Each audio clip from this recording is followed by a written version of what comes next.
là dans les toilettes de l'église, un homme qui se lave les mains et qui met dans sa poche, sort une crème. C'est qui depuis quand, Seigneur, aide-nous. Anyway, on n'a pas beaucoup de temps.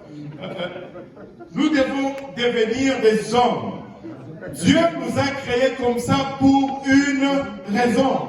Il a mis cette nature en nous et ça a sa place lorsque c'est bien canalisé et lorsque c'est remis entre les mains de Dieu. Amen.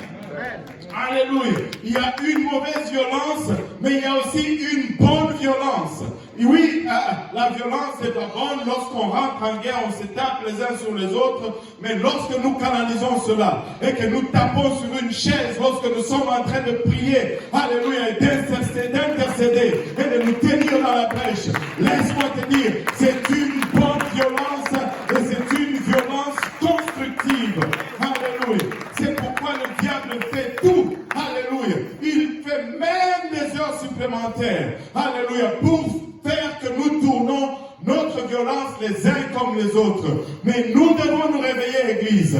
Notre violence ne doit pas être tournée les uns envers les autres, mais nous avons un ennemi commun et nous devons nous mettre tous ensemble d'un commun accord et les violenter le plus possible avec toute l'énergie que nous avons. Alléluia. Avec toute l'énergie que nous avons. Alléluia. Nous croyons dans les normes de la sainteté de la Bible. Nous croyons, alléluia, dans la sainteté. Et nous sommes une église qui enseignons la sainteté. Mais nous ne devons pas seulement croire la sainteté pour les femmes. Nous devons aussi croire la sainteté pour les hommes. Amen. Alléluia. Et nous sommes pour la sainteté des femmes.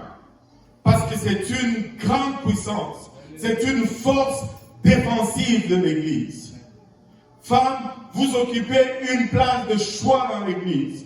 Lorsque vous appliquez la sainteté, ce n'est pas pour rien qu'on s'époumonne à vous dire, ne coupez pas vos cheveux, laissez vos cheveux tranquilles, laissez-les juste grandir, ne les coupez pas. Ce n'est pas pour rien qu'on s'époumonne à vous dire que vous ne devez pas vous habiller comme des hommes. Vous devez vous habiller de façon modeste.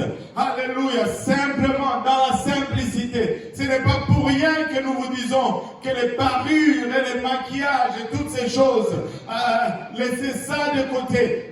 Laissez-moi vous dire ceci. Lorsqu'il y a un visiteur qui rentre pour la première fois dans l'église, il la juge toujours par l'apparence de ces femmes.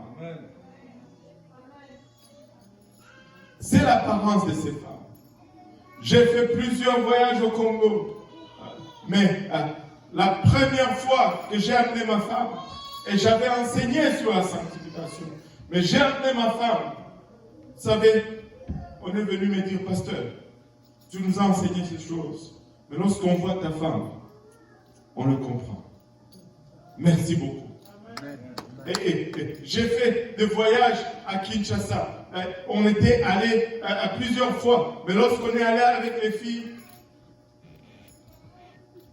on était des pentecôtistes à 5 km de loin. La sainteté est de mise. Et nous allons demeurer une église qui prêche la sanctification. Si tu n'aimes pas la sanctification, tu es juste mieux de chercher une autre église. Parce que celle-ci, elle va prêcher la sanctification. Amen. Elle va la prêcher. Alléluia. Alléluia. Mais alors que les femmes apostoliques se distinguent généralement par leur apparence, mais les hommes apostoliques doivent se distinguer généralement par leur action. C'est pourquoi, hommes, jeunes, votre comportement est important et primordial. Oh, Manangaï. Les normes de sainteté de la Bible pour les hommes sont aussi importantes car elles vont créer cette puissance offensive de l'Église. Les hommes vont attaquer. Ce sont des prédateurs. L'homme est prédateur. Amen. Et nous sommes faits pour être violents. pour sortir et se saisir des proies. Regardez ceci.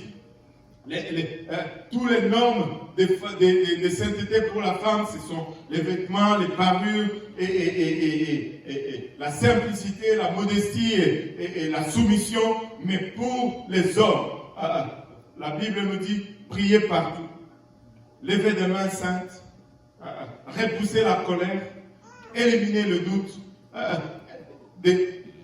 tout ce qui est offensif. Regardez ceci, 1 Timothée 2:8 nous dit, je veux donc que les hommes prient en tout lieu, levant des mains pures, sans colère et sans contestation. Alléluia, sans colère ni mauvaise pensée, comme certaines versions le disent. Ce sont là nos normes. Les hommes, ce sont là nos normes. Alléluia, les hommes, c'est là notre sanctification. Quand tu pries, tu te sanctifies en tant qu'homme. Quand tu lèves les mains pures, c'est-à-dire que tu as marché. Les mains sont significatives de tes actions. Ce que tu fais, tes actes doivent être sains. Les mains doivent être pures. Alléluia. Et nous devons repousser la colère. Nous devons, on parlera de la colère tout à l'heure, et nous devons éliminer, les hommes ont tendance à être un peu empathiques. Ils ont cette... L'homme est cartésien. Il va toujours regarder à la logique. Mais le spirituel n'est pas toujours logique. Amen. Le spirituel n'est pas toujours logique. Nous devons, en tant qu'hommes, élever notre niveau de foi.